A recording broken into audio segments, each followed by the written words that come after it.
At exactly 2:41 a.m., the kind of hour when even the city seems to hold its breath, Marcus Hale stepped into a room that was never supposed to surprise him. A room only 5 people on Earth were capable of entering. And there, beneath his sheets, asleep like she belonged there, was a woman who absolutely did not. She had no idea who he really was. No idea what a man like him was capable of doing in silence. And she would never know what he had already done for her in the dark. The first thing Marcus noticed wasn't the faint citrus scent of freshly polished marble or the muted glow of skyline lights bleeding through floor-to-ceiling glass.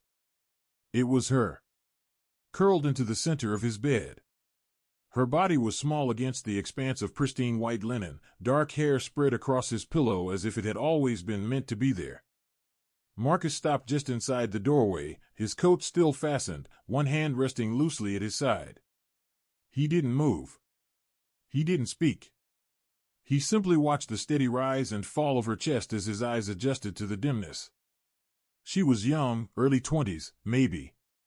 A hotel uniform had been folded with deliberate neatness on the chair beside the nightstand, a pressed ivory blouse and a charcoal skirt, aligned so carefully it spoke of routine, not laziness. Her work shoes were tucked beneath the chair, toes straight, heels touching. A small gold name badge caught a thread of city light. Lena. She had climbed into his bed as if it were the safest place left in the world. Marcus didn't turn on a single light.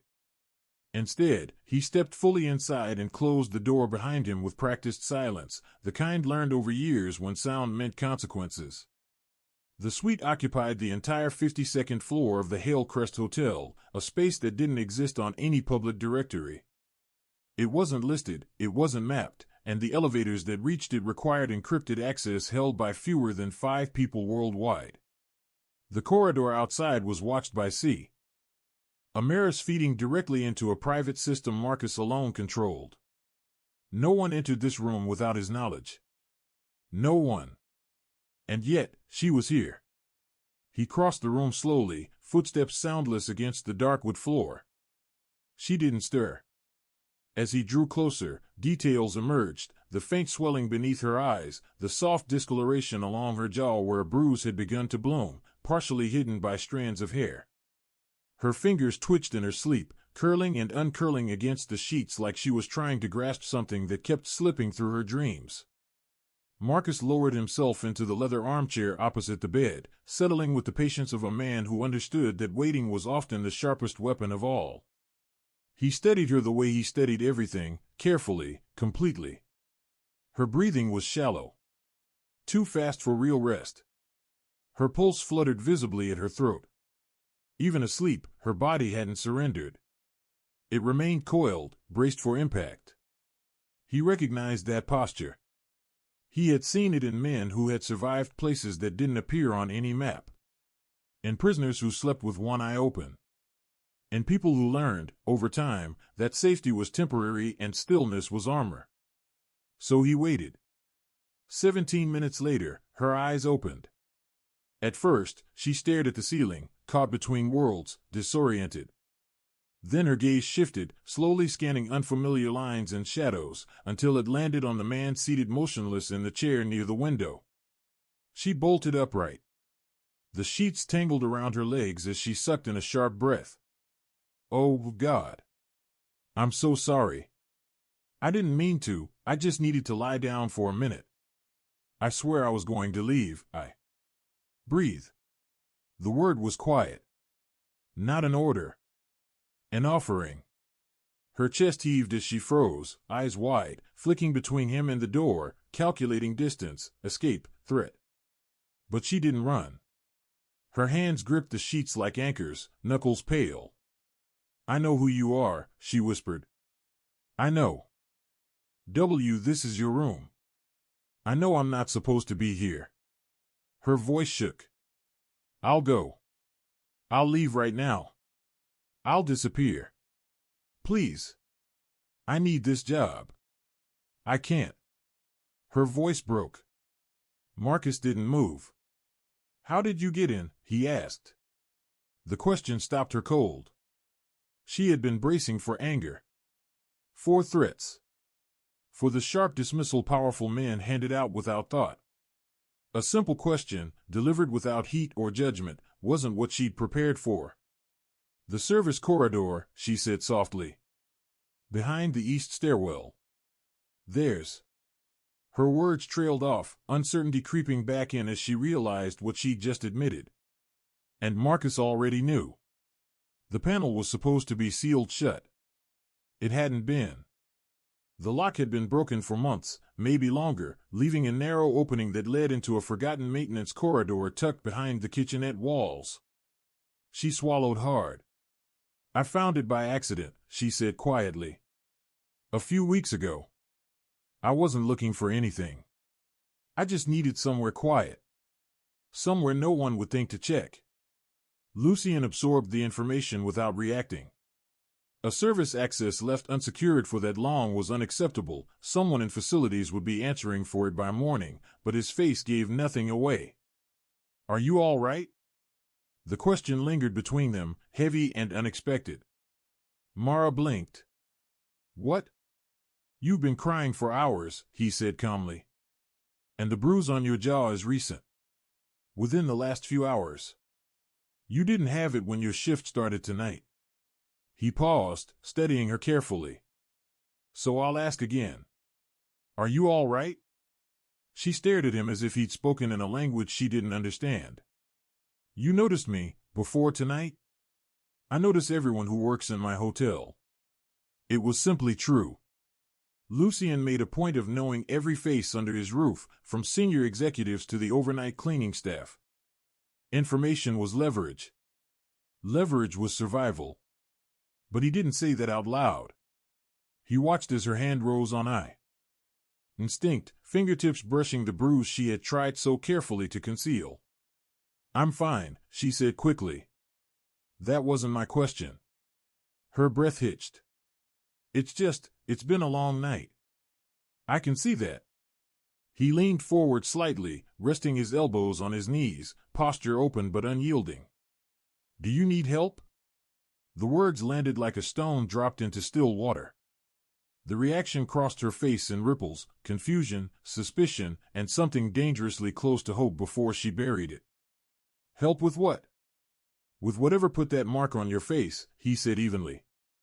"With whatever made you climb nearly 50 floors through a service wing just to sleep in a stranger's bed because you had nowhere else to go." Her jaw tightened. "It's nothing." "It's not nothing." "I fell," she said quickly. "In the stairwell. I was tired. I wasn't paying attention. And Mara." Her name, spoken softly, stopped the lie mid-breath. She looked at him then. Really looked at him for the first time since waking up. Something shifted in her expression, not trust, not relief. Something smaller. Fragile. Like the first thin crack in a wall that had been holding back floodwater for years. "You don't have to tell me," Lucien said gently. "But you don't need to lie either.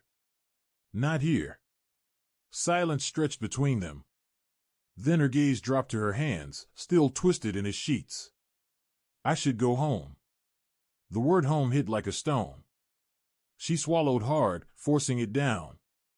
Lucien watched as she pulled herself together, movements efficient and practiced. Untangling from the bed. Reaching for her uniform. The kind of motions learned through repetition, through surviving aftermaths she never named. "Are you married?" he asked. Her hands froze on the buttons of her blouse.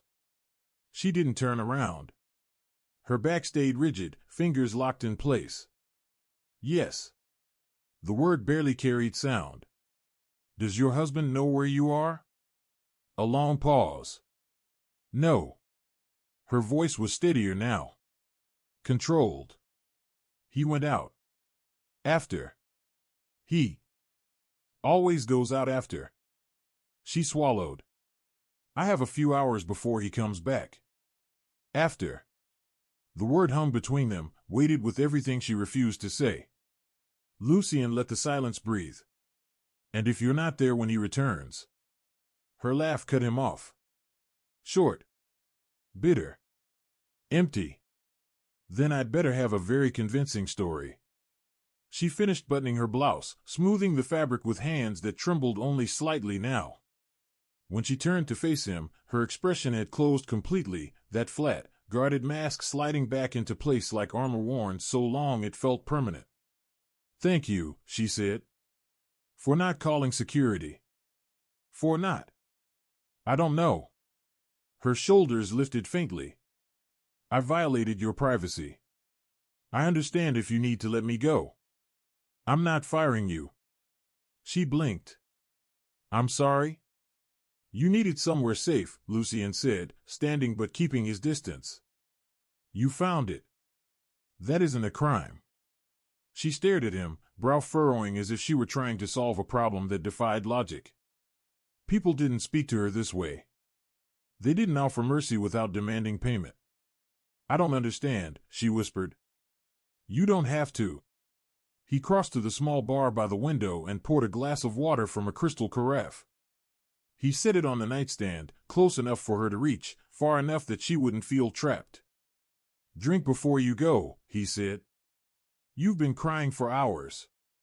You're dehydrated." Her hand shook as she lifted the glass. She drank, eyes closing briefly as the cool water settled through her system. Lucien watched quietly. The way her throat moved. The way her shoulders eased for just a second. And he filed away another detail, another fragment of the quiet, complicated puzzle that was the woman who had somehow found her way into his bed. 3 days went by before Julian Mercer saw her again. They passed the way most of his days did, blurred together in rooms that never appeared on any official schedule, and conversations that drifted between half-spoken thoughts and deliberate silences. Decisions were made without paper trails. Promises were exchanged without witnesses. Julian moved through it all with quiet precision, overseeing an empire that had existed long before he ever stepped into it. The Mercer family had dominated the upscale hospitality world along the Atlantic coast for nearly 40 years. Hotels, private resorts, waterfront properties, if it catered to the wealthy and powerful, there was a good chance their fingerprints were on it. Publicly, they were developers, investors, benefactors. Their name was engraved on museum plaques and scholarship endowments. They appeared at black-tie fundraisers and charity auctions, smiling beside governors and ambassadors. Privately, the truth was far less polished. Julian had taken control of the legitimate side of the business at 27, after his father collapsed during a board retreat and never fully recovered. 2 years later, after a second cardiac episode, one accelerated by a partner who had mistaken Julian's composure for weakness, Julian inherited the rest. The operations no one discussed out loud. The ones that didn't leave records. That former partner no longer posed a problem. Julian didn't consider himself virtuous. He didn't label himself cruel either. He saw himself as realistic. He understood how power actually functioned, how fear and loyalty were traded like currency, how influence flowed through invisible channels, deciding who climbed and who disappeared. He had spent his adult life learning how to navigate those systems, how to bend them without breaking them. And yet, despite all of that, his thoughts kept circling back to a woman who had shared his bed. On the second day, he requested her file. Lena Cross. 23 years old. Hired just under 2 years earlier as an entry-level housekeeping attendant. Promoted to senior staff in under 9 months, an unusually fast rise. The evaluations were flawless. Meticulous. Court. Us. Reliable. No disciplinary notes. No sick days. No complaints filed, by her or against her. Her emergency contact was listed as Evan Cross, husband. Same address, a small rental complex on the outskirts of Brooklyn. Julian ordered a background check on Evan Cross. The report landed on his desk before dinner. Evan was 32. A regional sales consultant for a medical supply firm, legitimate, at least from what Julian's people could verify. Business degree from a forgettable state university. Leased luxury sedan. Gym membership logged with impressive consistency. Credit utilization uncomfortably high. Savings account that rarely crept above a few $1,000s. By every measurable metric, Evan Cross was painfully average. But paper had never told Julian the whole story. There were no arrest records, no protection orders, no formal complaints, nothing that would raise alarms in a standard screening. But there were traces, faint ones. 3 women who had been involved with Evan before Lena. Their names surfaced in archived posts, tagged photos scrubbed from timelines, comments half erased but not forgotten. Julian had his team locate them. 2 declined to speak. The third eventually agreed, after relocating to the Pacific Northwest and legally changing her surname. She insisted on anonymity. She insisted on assurances. And then she talked. For 45 minutes. When the call ended, Julian dismissed everyone and remained alone in his office, the city glowing below his window. He sat perfectly still, hands folded loosely, eyes unfocused. The silence stretched on, heavy and uninterrupted. He found Lena on the third night. Not in his private suite. She wasn't reckless enough to repeat a hiding place. Instead, she was in a service corridor deep beneath the building, seated on an overturned supply crate, tucked into a corner just beyond the reach of the security cameras. Her knees were pulled to her chest, arms wrapped around them, her face hidden. She wasn't crying. She was breathing. Existing in the only pocket of the hotel where no one was watching. Julian observed her from the shadows for a long moment before stepping forward. You found the blind spot. Her head snapped up. Surprise flickered across her face, followed by recognition, then fatigue. The kind that settled deep in the bones. There are blind spots everywhere, she said quietly, brushing hair from her eyes. Most people just don't look for them. Julian inclined his head, conceding the point. May I sit? She stared at him. No one ever asked her questions like that. The pause stretched, confusion crossing her features, as though he'd spoken in a language she once knew but hadn't used in years. It's your hotel, she said at last. That wasn't my question. Another beat. Yeah. Okay. Sit. He lowered himself onto a crate opposite her, deliberately leaving distance. The air was cold, tinged with industrial cleaner. A fluorescent bulb flickered overhead, washing the corridor in uneven yellow light. You haven't slept, Julian said. She studied him. Neither have you. He exhaled once. Fair. He leaned back against the concrete wall. I've had insomnia since I was a kid. What do you do when it gets bad? I walk, he said. Check the building. Make sure everything's where it should be. And is it? She asked. Julian considered that. No. Her hands tightened around her knees.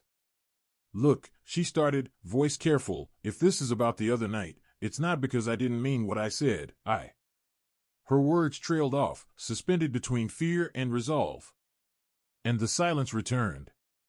He shook his head slowly. I'm not going back up there, he said. His voice was low, steady, but there was no mistaking the resolve in it. And this isn't about the room. She stiffened beside him. This is about you. She froze, like the words had caught her off guard. What about me? He didn't rush to answer. He studied her face, the carefully neutral expression, the way she kept herself. Braced, like she was always expecting impact. I want to know if you're actually okay, he said at last. Not the version you give people so they'll stop asking. The real one. Silence stretched between them, heavy and uncomfortable. Why do you care? She asked finally. It wasn't sharp. There was no anger in it. Just confusion. Genuine confusion. As if she truly couldn't understand why someone like him would bother worrying about someone like her. He exhaled. I don't know, he admitted. Maybe I'm just tired of pretending I don't notice things. She watched him closely now. Her jaw tightened, her eyes guarded, but beneath all that armor, something flickered. Uncertainty. Fear. Maybe relief. I'm married, she said after a moment. He nodded. He already knew that part. My husband, she stopped, swallowed, then tried again. He's not a bad person. He didn't interrupt. I know how it sounds after the other night, but he's really not, she rushed on. He has a temper. Sometimes things get out of hand. It's not really his fault. She wrapped her arms around herself. He's under a lot of pressure at work.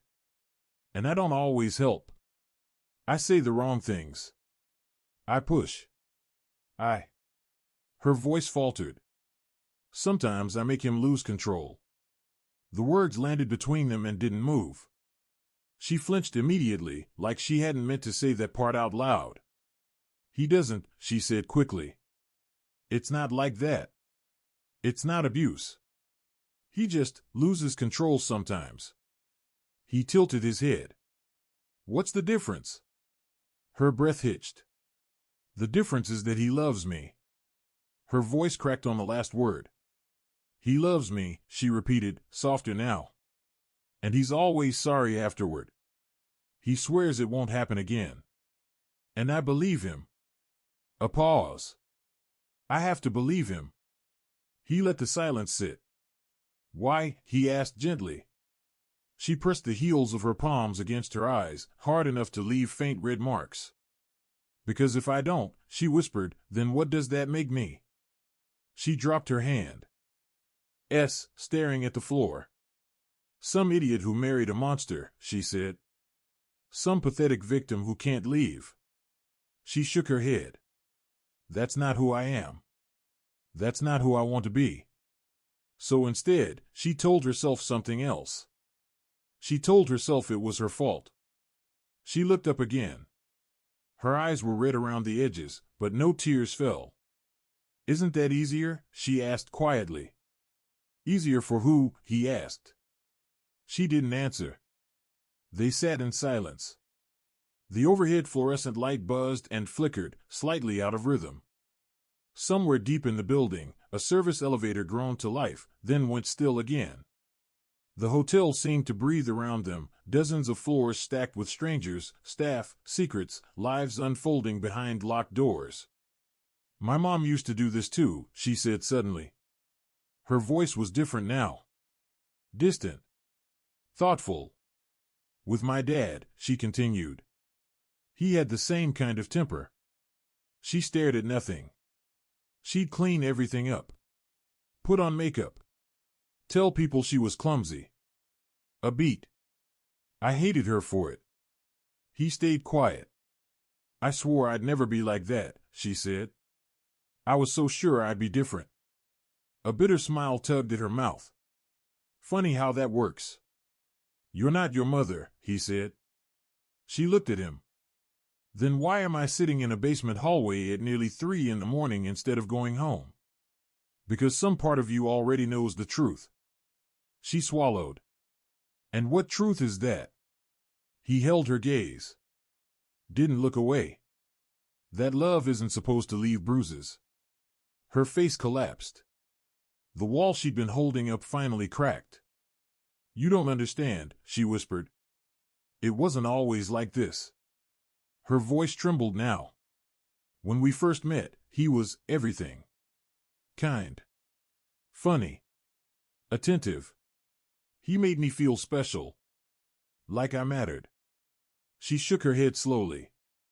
And then it changed. Not all at once. Little comments. Little corrections. And I thought he was right. I thought he was helping me be better. Her hands clenched in her lap. By the Tim. It became this, she said, barely audible. I didn't know how to leave. I didn't even know who I was without him. She looked up. I still don't. That's not an accident, he said. She frowned. What do you mean? People like your husband don't start with violence, he said. They start with love. They make you need them first. And by the time they show you who they really are, leaving feels impossible. She studied him. You sound like you've seen this before. I've dealt with a lot of things, he replied. Another pause. He proposed on a stairwell, she said suddenly. She almost smiled at the memory. It was New Year's Eve. We were at a friend's apartment showing fireworks from the roof. The elevator was broken, so we had to walk up 10 flights. She let out a small breath of a laugh. We were laughing so hard we could barely stand. Her eyes glazed slightly as she remembered. When we reached the landing, he stopped. Just dropped to one knee right there. Fireworks were going off outside the windows, and he looked at me like I was the only person in the world. Her voice broke. He said I was the most beautiful thing he'd ever seen. She wiped at her face quickly. I said yes before he finished asking, she said. I thought I was the luckiest woman alive. She closed her eyes. And now, her voice faded. Now I don't know what to think. He stood. There's an employee break room on the 13th floor, he said calmly. It's supposed to be locked overnight, but the latch has been broken for weeks. She looked up at him, startled. The security cameras rotate every 20 minutes, he continued. There's a blind spot between 140 and 145. He met her eyes. There's a couch in there. It's not much, but it's safe. And for the first time all night, she didn't argue. Silence can be comfortable, but only when it's chosen. In that storage corridor, the quiet pressed in like something alive. Mara lifted her head slowly, confusion flashing across her face as she kidded him. The fluorescent lights hummed overhead. The air smelled faintly of detergent and old cardboard. Why are you telling me this? She asked. Elias paused. He didn't answer right away. He stood there for a moment, weighing the question as if it deserved more than a rehearsed response. Because everyone deserves a place where they can breathe, he said finally. Even if it's only for a few minutes. He turned and walked away before she could say anything else. His footsteps echoed softly down the empty hallway, measured and unhurried, until the sound faded into nothing. Behind him, Mara remained seated on her supply crate, hands folded in her lap, watching him disappear around the corner. Her expression lingered somewhere between uncertainty and something softer, something that, in another version of her life, might have grown into hope. Over the weeks that followed, Elias' heart began dismantling Daniel Mercer. He did not rush. Speed was tempting. Speed felt righteous. But speed was loud. It drew attention. It left clean lines that could be traced backward. It created villains and victims, simple stories that could be twisted, defended, reframed. Elias preferred erosion. He preferred to remove the ground beneath a man inch by inch, so subtly that the sinking went unnoticed until the water was already at his throat. The first pressure point was financial. Daniel's job at a regional medical logistics firm was respectable. Not prestigious, but solid. The kind of position that paid well enough to justify the imported sedan, the boutique fitness studio membership, the tailored suits, an entire lifestyle carefully constructed to signal success. But the job lived and died on relationships. Daniel handled hospital accounts, outpatient clinics, private practices. He worked on commission. Every quarter was a gamble, every handshake a calculation. His income rose and fell based on how convincingly he could charm the right people at the right moments. And charm, Elias knew, was a fragile currency. It took very little to make a charismatic man feel off. A comment slipped casually into the right conversation. A quiet suggestion, framed as concern. A half-remembered remark about numbers that didn't quite line up. A vague reference to how Daniel spoke to his wife in public. Nothing concrete. Nothing actionable. Just enough to create hesitation. Within 4 weeks, Daniel's closing rate dipped sharply. By the end of the second month, it had fallen by nearly a third. His manager called him in for what was labeled a performance check. It was a warning. Daniel came home that evening and put his fist through the bathroom door. The crack splintered outward like a spiderweb. Mara told her coworker she'd slipped on a loose mat. The second pressure point was social. Daniel had spent years cultivating a flawless image, the dependable professional, the generous friend, the devoted husband. He remembered birthdays, picked up tabs, hosted gatherings. He was the kind of man people felt comfortable around, the kind others trusted instinctively. Elias understood exactly how much effort that kind of persona required, and how easily it could unravel. The rumors began quietly. Someone mentioned Daniel had gotten unusually aggressive with a server one night. Someone else commented that his wife always seemed tense when he was nearby. Had anyone else noticed that? A third person recalled a moment at a party, something that hadn't stood out at the time but now felt wrong. None of it could be proven. All of it stuck. Invitations became less frequent. Messages went unanswered a little longer. Conversations lost their warmth. Friends didn't cut Daniel off, they simply drifted, 1 degree at a time, until the distance was undeniable. Daniel noticed. Of course he noticed. After a canceled weekend trip, he came home furious, accusing Mara of poisoning people against him. She denied it again and again, voice shaking, insisting she hadn't said anything to anyone. He didn't believe her. The bruise she hid at work the next day was tucked beneath her ribs, where fabric and silence did their job. The third pressure point required precision.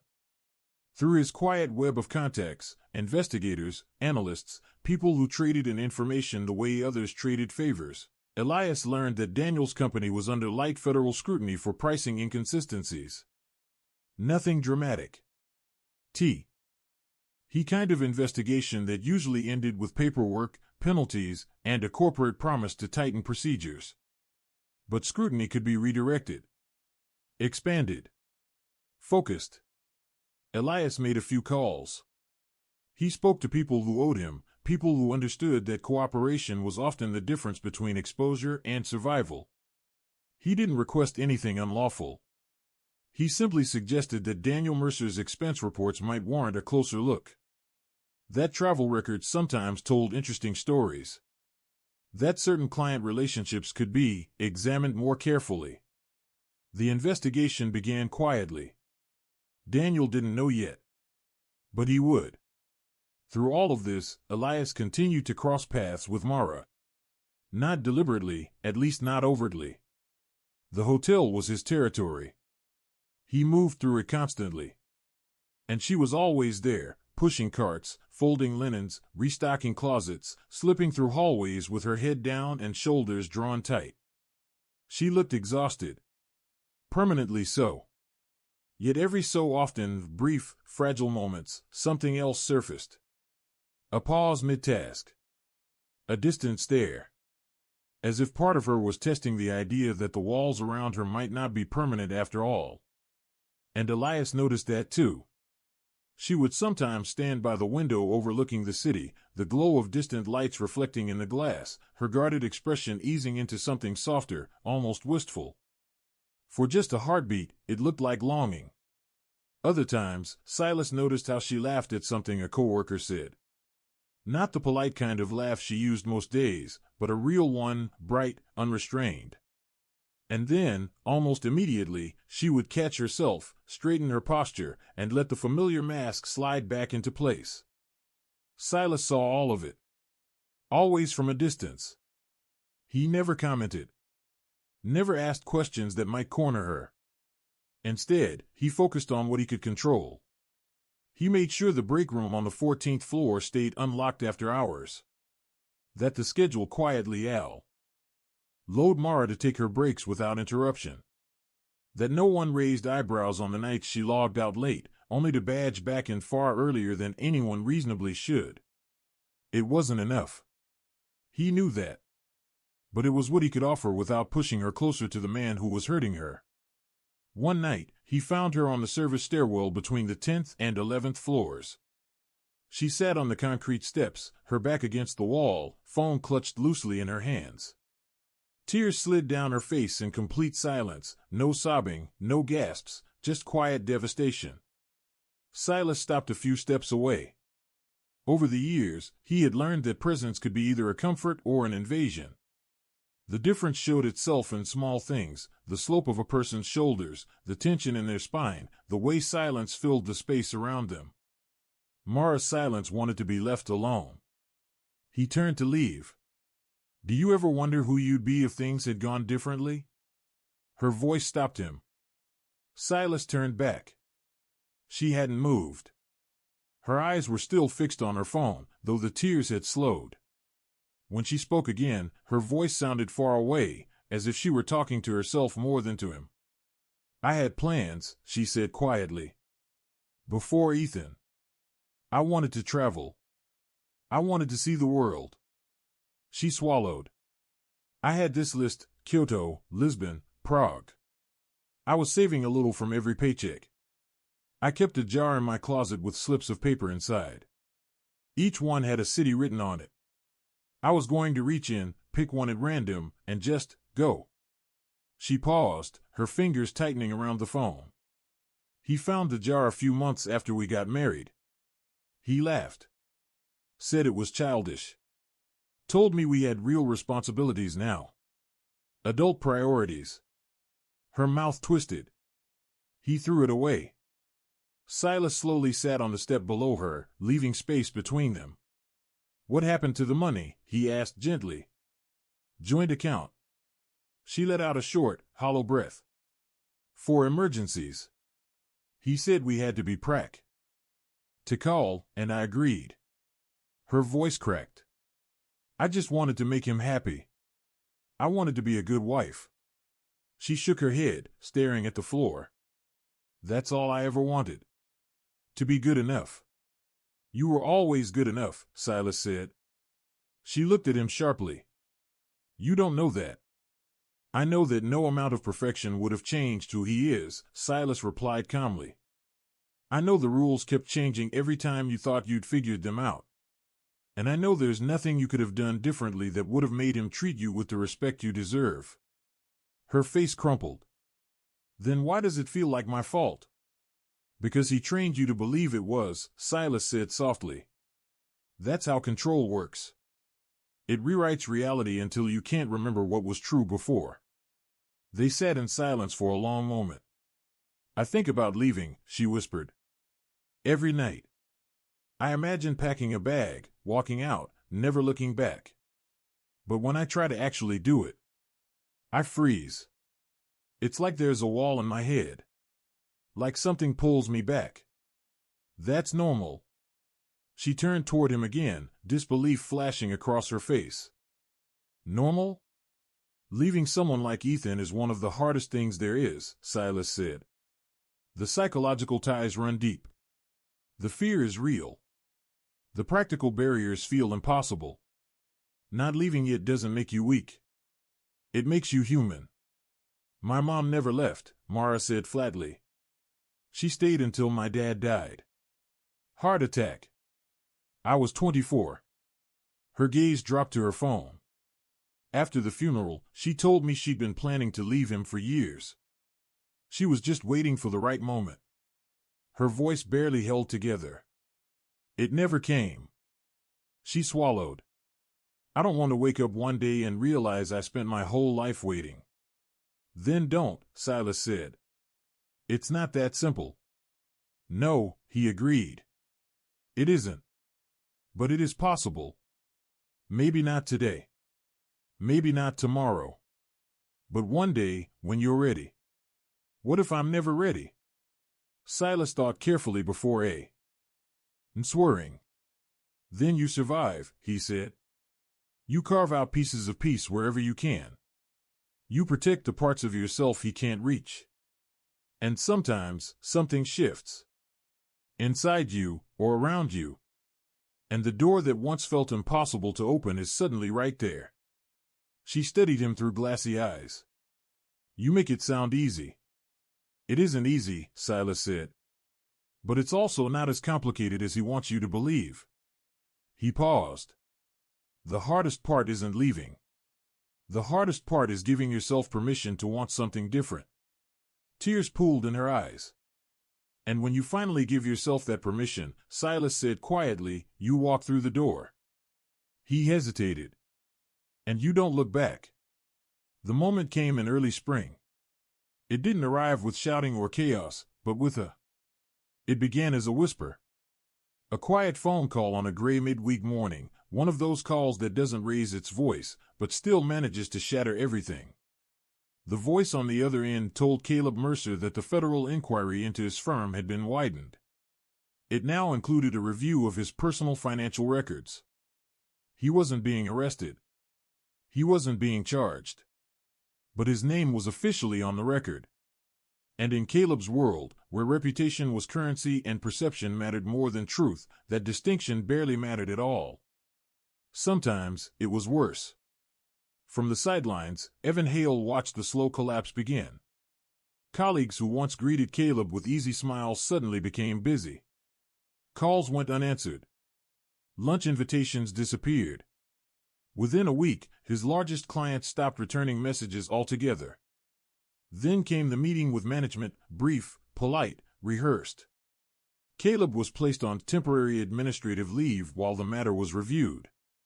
It was a professional way of saying, "Don't come back." By early spring, the leased sedan was gone, quietly towed from the underground garage before dawn. The fitness club membership expired. Expense accounts were Fr. Ozen. The polished image Caleb had spent nearly 10 years curating, tailored suits, confident laughter, the illusion of control, started cracking under the weight of rumor, suspicion, and fear. Lena noticed immediately. How could she not? Caleb came home earlier now. Too early. He drank more, first a glass, then the bottle. He paced the apartment endlessly, back and forth, like an animal trapped in a space that suddenly felt too small. His voice rose at invisible enemies. He ranted about betrayal. About powerful people conspiring against him. About how the world had turned hostile for no reason at all. The anger had always been there, simmering beneath the surface. Now it boiled over. He accused Lena of things that made no sense, working with his enemies, leaking information, planning to abandon him at the worst possible moment. She denied it all. She tried to calm him, to soften her voice, to become smaller, quieter, more agreeable. She tried to be the wife he demanded. It was never enough. It never had been. The breaking point came on a Thursday night near the end of the season. Lena arrived at work the next morning with a split lip and a rehearsed explanation about bumping into a cabinet door. Evan saw her in the building lobby. Their eyes met for less than a second, but it was long enough. Long enough for him to see the fear she was trying to hide. The exhaustion carved into her face. The unspoken plea for something, anything, to change. He said nothing. He walked past her without a word. But that evening, Evan made a phone call. He called Maribel Ross, the director of a nonprofit that provided emergency support for survivors of domestic abuse. The organization had been partially funded for years by a private donor whose name never appeared on public records.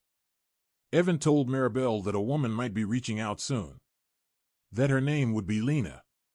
That she wasn't ready to leave, not yet, but she was close. And when she was ready, she would need help immediately. No questions. No judgment. No paperwork standing in the way. Maribel didn't hesitate.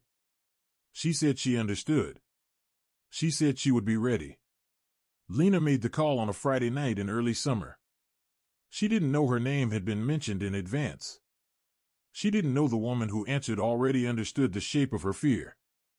All she knew was that she'd dialed a number printed on a small card she'd found tucked between the cushions of the breakroom sofa, a card that hadn't been there the day before.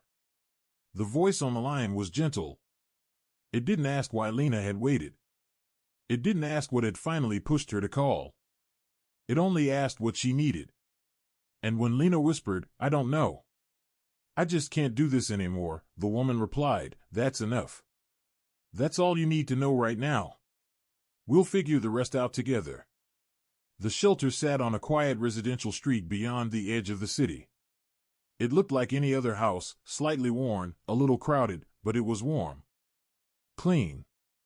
It smelled faintly of food simmering somewhere nearby. Lena arrived with one small bag and the clothes she was wearing.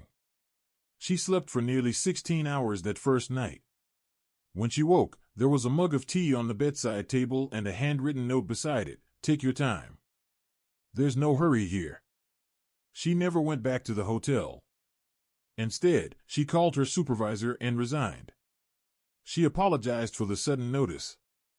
She offered to give up her final paycheck. The woman on the other end of the line, Eleanor Price, who had managed the old Riverside Hotel for more than 2 decades, laughed softly and told her not to be foolish. The check would be mailed wherever Lena wanted it sent. And if she ever needed a reference, she had one. Lena cried after the call ended. She'd been crying a lot lately. But these tears felt different.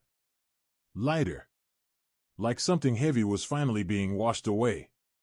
The divorce proceedings began in early summer. Caleb contested everything. Every piece of furniture. Ever. Why shared account? Every detail of the life they'd built.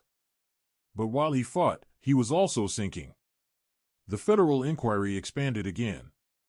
His former firm quietly reached a settlement with regulators, but Caleb's personal exposure remained unresolved. Legal fees mounted. Options disappeared. The fury that had once been focused entirely on Lena now lashed outward, at judges, attorneys, institutions, a world that refused to give him what he believed he was owed. He hired a cut-rate lawyer who filed objection after objection, dragging the process out. Lena's attorney, assigned through the shelter's legal aid program, was calm, methodical, relentless. By early autumn, it was over. Lena stepped out of the courthouse with nothing but her freedom and a single document stating she was no longer legally bound to the man who had hurt her. It was the only piece of paper that had ever truly mattered. Lena moved to a small-town inn. She disappeared into a small town in northern Vermont, the kind of place people passed through without ever really noticing. There, she took a job at a modest bed and breakfast, 4 rooms, creaky stairs, nothing remotely comparable to the lavish Sterling Crown Hotel she'd left behind. But it was spotless. Quiet. Predictable. And most importantly, it belonged to her. The owner, an elderly woman named Margaret, showed her how to knead dough by feel instead of measurement. Margaret never asked where she came from or why she flinched at sudden noises. She simply kept the coffee coming, refilling chipped mugs again and again, as if warmth and caffeine could answer questions better left unspoken. She signed up for a library card the first week. The librarian smiled like she'd been waiting for her. She adopted a cat shortly after, a gray tabby with pale eyes and impossibly soft paws. She named him Ash, because he had a habit of appearing without a sound, materializing beside her whenever the weight in her chest became too heavy to ignore. She began writing in Azure. NAL. At first, it was just fragments. A sentence here. A thought there. But slowly, the pages filled. Then the notebooks. Words she'd swallowed for years finally found air. Feelings she'd trained herself not to feel spilled out in uneven, honest lines. Day by day, she was relearning how to exist as herself. Not perfectly. Just honestly. Late one evening in mid-October, a letter arrived. No return address. No signature. Just a single page, typed neatly in plain black ink. The staff lounge on the 11th floor is officially closed for repairs. The sofa has been relocated to the employee common room on the 2nd floor. The coffee machine there is brand new. Apparently, it pulls a very decent latte. She stared at the paper for a long time. Her thoughts drifted to the man who had once found her asleep in his bed. The man who had spoken quietly about blind corners, faulty locks, and forgotten rooms, places no one noticed, but where someone could finally breathe. The man who had spoken to her like she mattered, back when she'd nearly forgotten she did. She thought about those last few months before she left. Shift changes that appeared without explanation. Breaks she hadn't requested but desperately needed. A business card hidden in a couch cushion. Problems that resolved themselves before she even knew how to ask for help.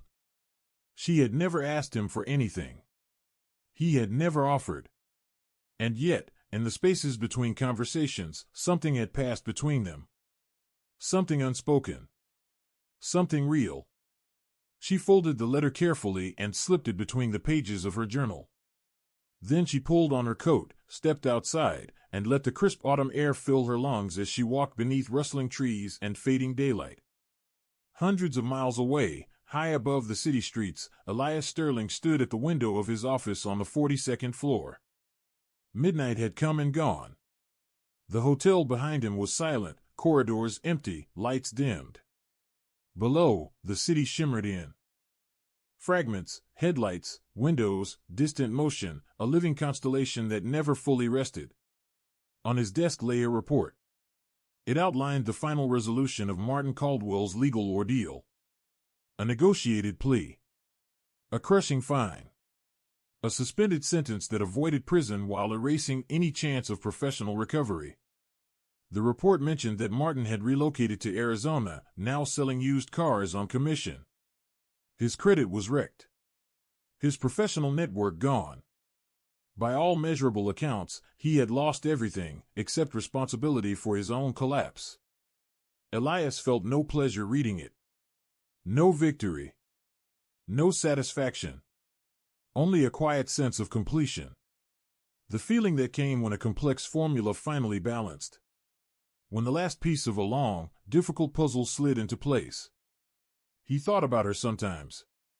Not constantly. Not obsessively. Just in the quiet moments, late at night, when the weight of his empire settled heavy on his shoulders and he wondered, briefly, what a different kind of life might feel like. Through channels that officially didn't exist, he'd heard she was doing well. That she had work. Stability. Something resembling peace. That was enough. More than enough.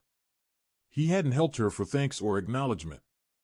He had done it because she needed help, and he was in a position to give it. Sometimes, he believed, that was the only justification that mattered. He turned away from the window and crossed back to his desk. There was work waiting. There was always work waiting. But before sitting down, he paused. One hand rested on the back of his chair, his gaze unfocused, memory drifting. Everyone deserves a place where they can breathe. He had said that once, in a cold service corridor underground, when neither of them knew what the future would demand. He still believed it. Perhaps more deeply than anything else. He sat down, opened his laptop, and began to work. Outside, the city continued to glow. And somewhere in a quiet town far away, a woman with a gray cat, a library card, and a journal full of secrets stood at her window, looking up at the same stars, and breathing.